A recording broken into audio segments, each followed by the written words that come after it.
Okay, so I'm going to try my best to make this really fast. This is my recap and reaction to episode 2, season 8, the final season of Game of Thrones. I really love this episode. It was a great character episode. We get all our highs and reunions and happy moments and closures before we pretty much lose everyone.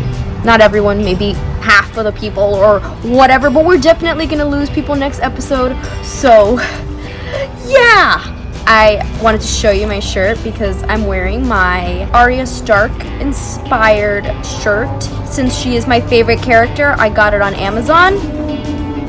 When a creepy dude talks to me, I could just be like, a girl has no name. This episode starts off abruptly, just bam. The whole, I guess, kind of trial for Jaime. Dany definitely not for it. She's like, ill. You killed my father, and Sansa and her on the same page, and we just kind of see them kind of unify for a split second, because then Brienne stands up and defends Jaime. Obviously she has love for Jaime and he has love for her back. I see the way they look at each other. She defends him, says that she would fight along with him, that she trusts him, and Sansa's like, okay, I trust you, so therefore I'm cool with Jaime fighting for us. And then Dany's like, wow, I thought we were on the same page. Tyrion defends Jaime as well, and obviously Dany and Tyrion are on the rocks. Their relationship not too great right now because Tyrion has made mistakes. He's not perfect, he's human, but he's made mistakes, and Dany has lost trust in him. When Bran says the things we do for love, I just about freaked out because that's the exact line Jaime says when he kind of yeets Bran out of the window. Jaime's face says it all. The whole Arya and Gendry scene, she's like, where's my weapon? Gendry's like, working on it. She's like, well, what about the White Walkers? What are they like? And he's like, they're really bad. And she's like, really bad? That's it? That's all you have to say? Arya's definitely not scared. Even though, yeah, she knows it's gonna be bad, but she's a fiery one. And she throws those knives, like, after one another, 3 in a row right in the center, and Gendry at this point is super turned on. Understandable. So then Jaime and Bran have a moment. Bran didn't reveal to everyone that Jaime yeeted him out of the window and he's the reason he can't walk anymore, but you know, he says that line and that kind of tells Jaime like, I know what you did. And Jaime tries to apologize, but really, can you really apologize for that? It's done. Jaime says, you know, line about afterwards, and Bran's like, how do you know there is an afterwards? Kind of foreshadowing Jaime is going to die, which, yeah, I see it. May even happen next episode. Tyrion and Jaime talk, and Jaime makes a comment about not knowing Cersei's true character, and, well, Tyrion's like, yeah, you did, and you loved her anyway, and it's, you know, truth. Jaime and Brienne finally have a little conversation together. They chit chat, and she's like, we haven't had a conversation this long without you insulting me. Like, what's up? Jaime is all sincere and sweet, and he's like, well, I want to fight under your command. And she is blown away by that. He's like, yeah, I'm not the fighter I used to be, and I want to fight under you. You're the best. And she's just like, and then there's a little Podrick, you know, fighting over there, making Brienne, his mother figure, proud. You go, Podrick. So Jorah was supposed to be Dany's hand, which he wouldn't have made a really great hand because he blindly follows her, blindly loves her. So yeah, you have to make the tough decisions and stand up to her at times, and he wouldn't have done that. But he defends Tyrion to her and says he's really smart. You know, everybody makes mistakes. Everybody has those days. I love the whole Sansa and Daenerys scene. Sansa is very sassy and candid with Daenerys. Daenerys leads with the whole girl power thing. Like, why are we at odds? We're both women in power. She's like, I've only loved 2 people, Jon and someone who was taller. You know, all this slander towards Jon's height is unacceptable. Even Daenerys is short, so what is she talking about? Sansa brings up what happens afterward. The North, they're not gonna bend the knee per se to another queen. They're done. Look what happened last time. And Daenerys stays quiet, pulls her hand away, and just pretty much pissed off. Theon and Sansa reunion, one of my favorite moments. I was seeing people talk about them getting together and how they want them together, and I was like, that is so weird. I know that they have this emotional connection, and I think in another dimension and in another time it could have happened, but they have this connection, this kind of understanding that they both went through awful things in the hands of Ramsay, and they grew up together, so they have this connection. And I can't say that it'll turn into a romantic thing, because I think Theon's gonna die next episode and they're leading towards it, unless they're doing that on purpose and it's not gonna happen. But I feel that he got really great closure. I would love for Sansa to have somebody and for him to have somebody, because he has grown on me in his character development. He's been humbled. I cried in that moment when tears were running down Sansa's face.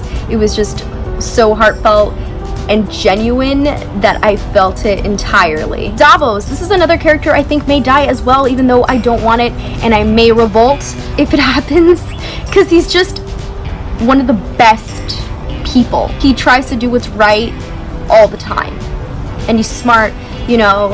And that whole with the little girl coming up to him resembling Dream Baratheon, it was just so sweet. And then Gilly comes forward and helps him out because she sees that he's just like, half the face of this girl is burned. That's why I feel they also kind of gave him closure, because he didn't really get to say goodbye or stop what was happening when it came to Shireen. It kind of went full circle. Crypt, where they keep saying it's gonna be safe, which you already know it's not gonna be safe. I don't know how anybody didn't think about this. John's reunion with all the fellas that came from the Wall, Castle Black. It was so sweet. And then Tormund jumps on him and it was like like comic relief. Tormund is comic relief. So all the battle planning, talking about what they're gonna do during this whole big battle against the White Walkers, and Theon volunteers to defend Bran because Bran, you know, he likes to omit information and then reveal it when it's convenient to him. He's like, oh, the Night King is gonna come for me, so I have to be visible so we can kind of pull him out and draw his attention so we could get him. And I don't know how accurate it is. Bran's not always right. The Red Raven's not always right. So we shall see. I saw a theory that the Night King is actually going to be flying on his dragon on Viserion to King's Landing or maybe the Citadel, and then he's going to have, you know, some White Walker army come to Winterfell and just distract. I'm not looking forward to it. I'm scared. Daenerys was funny. She was like, shut your mouth, Tyrion. You're going in the crypt because I need you. You're smart. You can't fight. Tormund's, again, comic relief. We're all gonna die, but at least we're gonna die together. I'd actually be less upset if they all die together instead of, you know, some of my favorites just dying, because at least they all die together. So I'm with you, Tormund. The Grey Worm and Missandei talk about what they're gonna do after, about moving away to the islands and just living happily ever after. Gets me my feels. It's not gonna happen. It's just, it can't. And that's like another thing that got kind of closure. And I see Grey Worm just dying next episode because he's there in the very front, like just the same as Brienne and Jorah. Like they're fighting. I'm like, how do you survive that? Ed, Sam, and John, where got me my feels again because they're the only ones that are left. It's so sad. Like everybody else has died when the Night's Watch. Like that's just awful. Ghost was there, and they kind of like show him. If you blink, you'll miss him. He's there. Apparently, it costs like, I saw someone was like $40 million or something like that. I'm like, I don't know if that's true. That's a lot. I know it's expensive to do the whole CGI, but they kind of make it seem like, oh yeah, Ghost has been there all along. We just, you know, we cropped him out. You know, you just didn't see him because he's like, you know, on the floor. I love Ghosts. Like, why can't they just... That's why I feel like they're gonna kill him next episode so they don't have to pay for all the CGI stuff. Tyrion and Jaime are drinking, talking, and then Podrick and Brienne join them. And I love this whole little setup because we never get all these characters together, and that's what's so great about this episode, is that they're all together in Winterfell. You know, the characters we care about. Brienne tells Podrick, no, you can't drink. But then she's like, okay, fine, compromise, half a glass. And there's Tyrion pouring him a glass with it overflowing. Probably not a smart idea to be drinking before, but hey, if they're all gonna die, might as well have a drink. Tormund and Davos come in and join the fun. Tormund, of course, gives a hint to Brienne about it being the last night, like, let's get it on. But it doesn't happen. I would have liked Brienne to get it on in this episode before she possibly dies, which I strongly think will happen after this episode and how she had such a great story arc.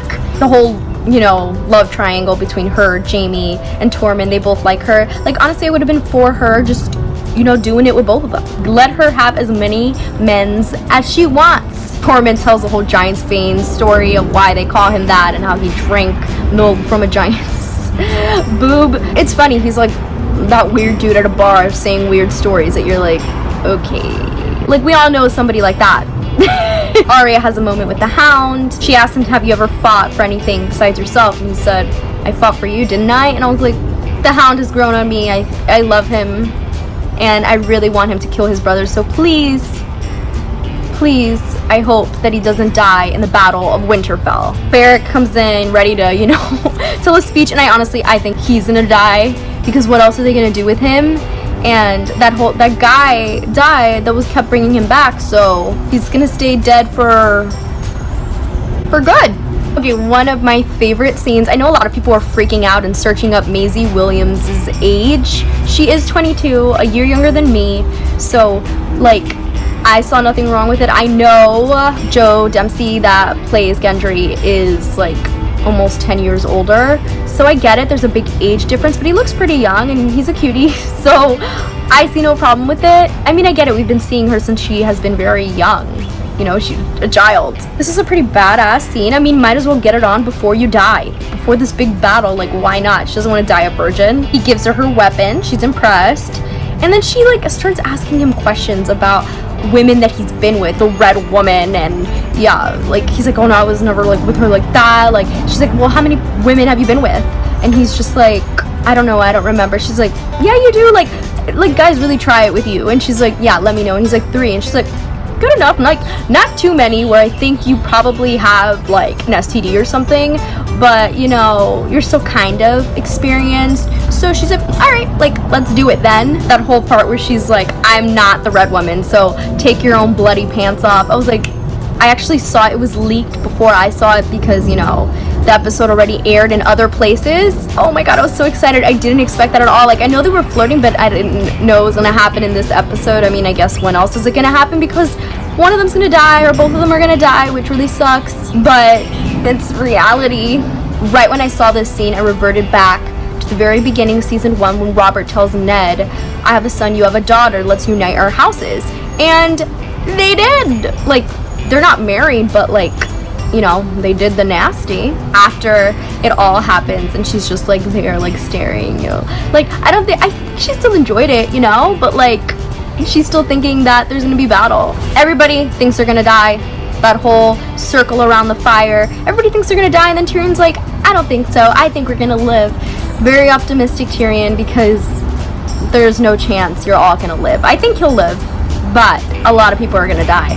Tormund shooting his shot with Brienne, he's so flirting, and it's just not landing. There was a tweet that I saw, and it was like, is it like your flirt level at Tormund down here, or is it at an Arya? And we all want to be at an Arya. Another one of my favorite scenes, maybe my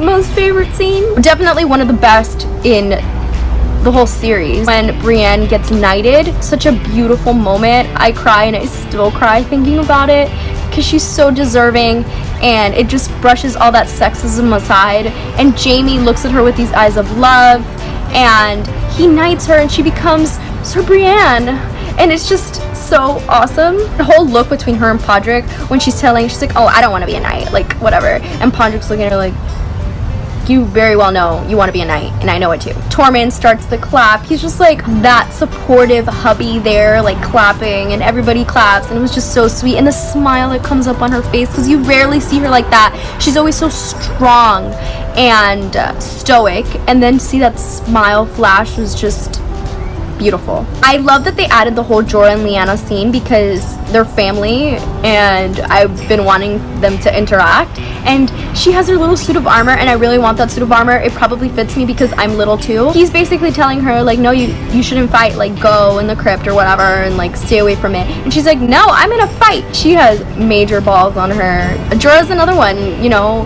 he got his kind of closure as well. He's a fighter, just like Brienne, just like Jaime, just like Jon and Arya and Grey Worm, where I could just see dying in battle. I love that Sam gives Jorah his family sword. It's kind of random. Jorah's father gave his family sword to Jon, right?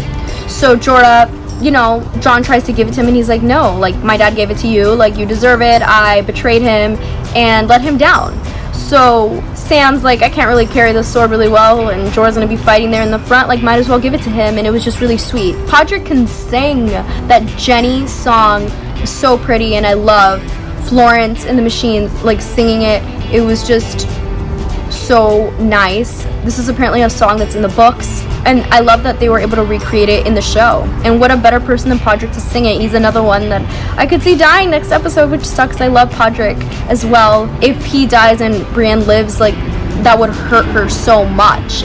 Same with if he lives and she dies, like I don't even want to imagine it. So finally, at the end of the episode, Jon tells Daenerys the truth. Yeah, they're related, and she's more concerned with the fact that he has a claim to the Iron Throne, a better claim than she does, because he's a male heir, and she's not happy. Like, she looks at him with so much anger. She can't even look at him, really. She's just pissed off, and I was like, oh, she's like, who told you this? And he's like, Bran, and, you know, Sam knows as well, and she's just like, ready to burn both of them. Instead of fighting the White Walkers, you see her, like, attack Bran and Sam. And just like Jon, in true Stark fashion, you know, because he still has that Stark blood in him, he tells her at the worst time, like right when he tells her, it's like, oh, the White Walkers are here, time to battle. The last thing we see is like the White Walkers standing there, and I really want to know who does their hair, because their hair looks flawless. That's it for my recap reaction. I know I can talk about this for a long time.